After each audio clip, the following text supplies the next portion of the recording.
찾아가는 말씀 기도 시간입니다. 오늘도 하나님의 은혜가 성도님들의 가정과 일터와 삶의 자리 가운데 넘치시기를 주님의 이름으로 축복합니다.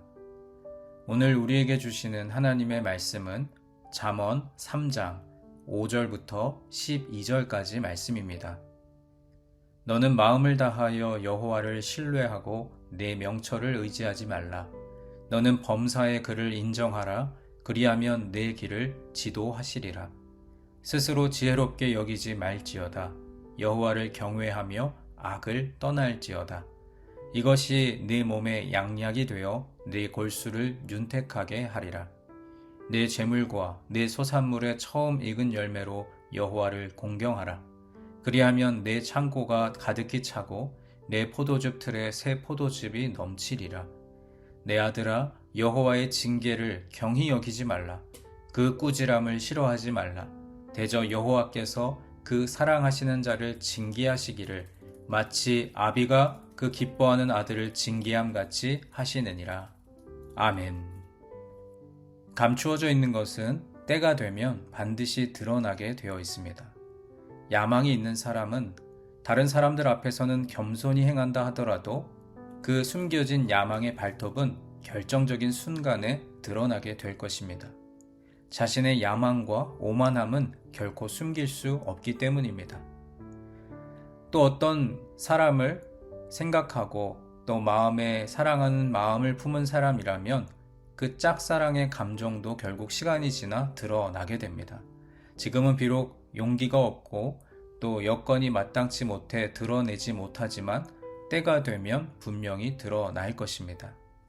지혜도 역시 마찬가지입니다. 겉모습만 보고 지혜로운 사람인지 미련한 사람인지 우리는 알 수 없습니다. 하지만 결정적인 상황이나 선택의 순간이 되면 그의 지혜를 알 수 있습니다.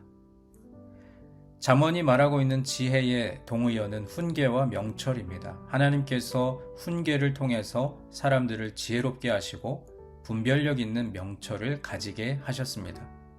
지혜는 가만히 있어서 생기는 것이 아닙니다. 하나님께서 창조하신 광장으로 삶의 자리로 뛰어나와야 하고 그곳에서 정직한 삶을 살아갈 때 얻을 수 있는 것입니다. 오늘 본문 말씀은 지혜로운 자를 분별하는 방법에 대해서 알려주고 있습니다. 오늘의 말씀은 명령형으로 되어 있지만 사실은 지혜로운 사람의 삶의 태도를 가르치는 말씀입니다. 하나하나 살펴보면서 과연 나는 지혜로운 사람인지 우리 스스로를 돌아보기 원합니다. 먼저 5절 말씀을 보면 너는 마음을 다하여 여호와를 신뢰하고 내 명철을 의지하지 말라라고 말씀합니다. 마음을 다하고 여호와를 신뢰하는 사람이야말로 지혜로운 사람입니다.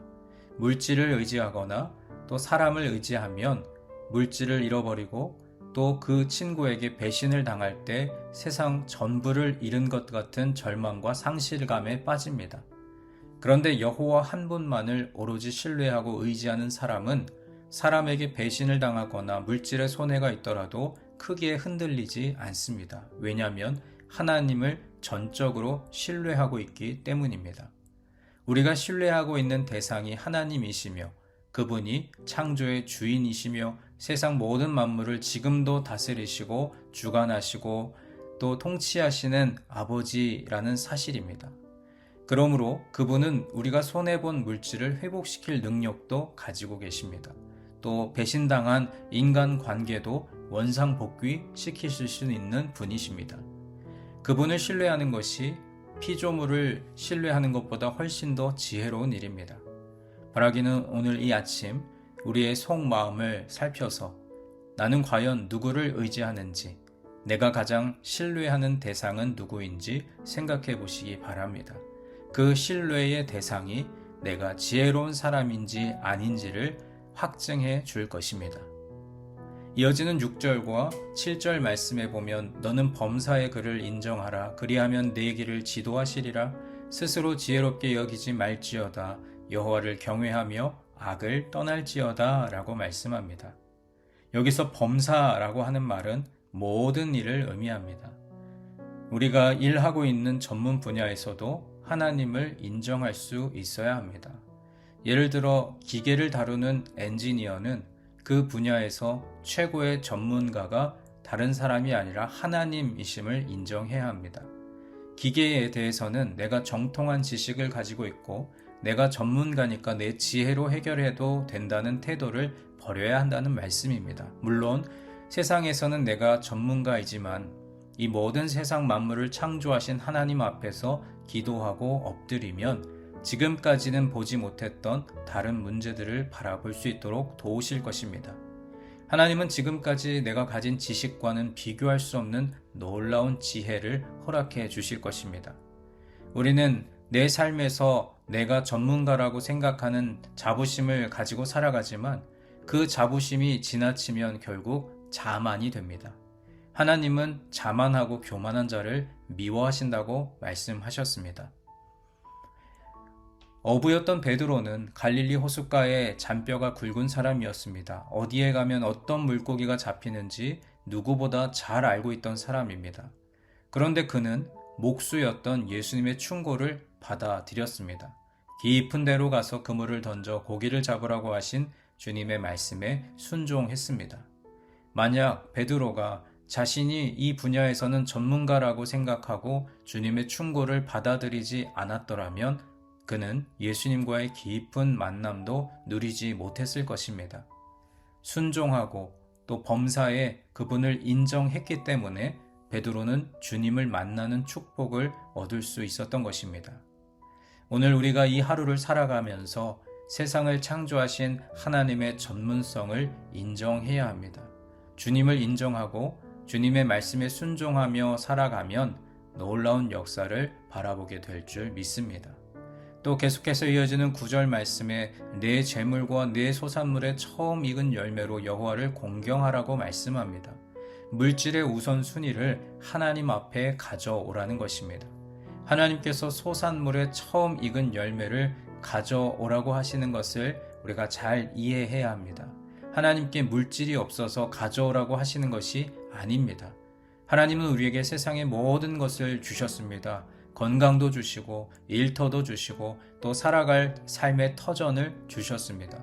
그러므로 하나님은 지금 우리가 누리는 모든 것이 하나님께서 주신 것임을 기억하기를 원하시는 것입니다. 열심히 1년 농사를 짓고 일을 해서 처음 익은 열매의 소산을 얻었습니다. 내가 수고한 열매라고 생각하고 내가 먼저 가지고 또 사랑하는 사람들에게 나누는데 하나님 앞에 드리지 않는다면 우리는 하나님을 인정하지 않는 사람들입니다. 이것은 지혜라고 할 수 없습니다. 정말 지혜로운 사람은 지금 내가 살아가는 이 삶의 근원적인 힘이 어디에서부터 온 것인지 또 누구에서부터 온 것인지를 분명히 깨닫고 그분을 인정하는 사람입니다. 그때 하나님께서는 우리 인생의 곳간을 차고 넘치게 하실 것입니다. 하나님께서 바로 이러한 분이심을 우리는 분명히 기억해야 합니다. 또한 지혜로운 사람이 어떤 사람인지 오늘 본문 11절과 12절은 이렇게 말씀합니다. 내 아들아 여호와의 징계를 경히 여기지 말라. 그 꾸지람을 싫어하지 말라. 대저 여호와께서 그 사랑하시는 자를 징계하시기를 마치 아비가 그 기뻐하는 아들을 징계함 같이 하시느니라. 결국 징계라고 하는 것은 훈련 또는 고난이라고 읽어도 무방합니다. 하나님께서 우리에게 주시는 훈련, 고난을 가볍게 여기지 말아야 합니다. 하나님께서 나를 사랑하시기 때문에 내게 주시는 과정이라고 여기고 그것을 받아들여야 합니다.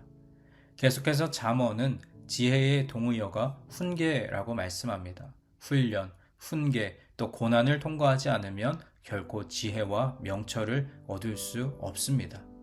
주님께서 사랑하시는 여러분, 하나님께서 우리에게 주시는 훈련과 모든 과정들은 결국 나를 사랑하시기 때문에 주신다는 근본적인 믿음을 가지는 것이 바로 지혜입니다. 그러면 고난을 통해서 주님께서 우리에게 주시는 것을 경험하고 누리게 될 것입니다. 나중에 이 모든 것들이 선물이 되어 우리의 인생을 복되게 하고 값지게 하고 아름답게 수놓아 갈 것입니다. 이렇게 놀라운 지혜의 선물을 기억하고 또 간직하며 살아가는 오늘 하루가 되시기를 주님의 이름으로 간절히 축원합니다. 이제 우리에게 주신 말씀을 붙들고 함께 기도하겠습니다. 사랑의 하나님, 우리에게 주시는 훈련과 모든 훈계들은 결국 나를 사랑하시기 때문에 주시는 것인 줄 믿습니다. 그 훈련과 훈계를 잘 통과할 때 우리에게 예비하신 지혜를 넉넉하게 누리는 인생들 되게 하여 주옵소서. 여러분, 각자에게 주신 말씀을 붙들고 함께 기도하겠습니다.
두 번째로 교회를 위해서, 특별히 교회의 미래를 위해서 기도하겠습니다. 우리 유치부부터 KM 청년부에 이르기까지 우리 교회의 다음 세대가 하나님의 말씀과 기도로 양육되어 하나님의 꿈을 이루어가는 자녀들 되게 하여 주옵소서. 우리 교회의 미래를 주님께서 인도하여 주옵소서. 우리 교회와 또 차세대부를 위해서 함께 기도하겠습니다.